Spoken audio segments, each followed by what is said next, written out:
Alright. Hello mga ka-GC. So right now, ayan. Marami-rami na po ang bunga ng okra natin. So, i-harvest na natin siya. Okay? Para ibigay kay Mr. C. Yan o, madami-dami na. Kasi ang okra daw is nakakapagpababa ng sugar. So, yan. So, harvest natin siya, no? Ang dami. Ay, masarap to. Anuhin lang. Ilaga mo lang, tapos isawsaw mo sa ano? Sa toyo kalamansi. Or sa bagoong, kung meron kang bagoong. Okay, guys. So, mag-harvest tayo ngayon. Okay, so guys, ito na. So, this is yung una. So, hindi po maganda sa okra na masyadong malaki kasi tumitigas. Ayan, ganyan. Ganyan lang mga friendship. Okay, so ito pa.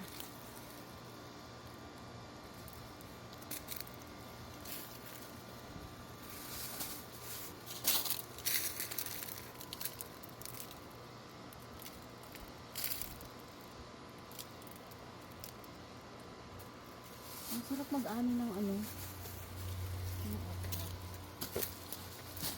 Pagka tuloy-tuloy siyang nagbubunga. Diba? Bibilhin mo to sa Food Lion. Nasa around $4 to $5. Ito, i-harvest mo lang. Alis kayo dyan. Ito yung sasama sa harvest ko. Oh, medyo malaki na to. Oh. Sakto lang yung size niya, mga friendship. So, saktong-sakto lang. Ito pa. Yan, ay mag-ano ako. Maglalaga ako. Bigla ako nagutom.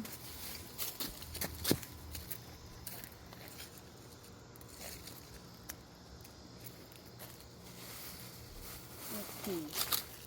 So, ito pa. Yun o. Ayan o. Oh. Sakto yung laki niya o. Oh. Diba? Fresh na fresh. Ito pa oh.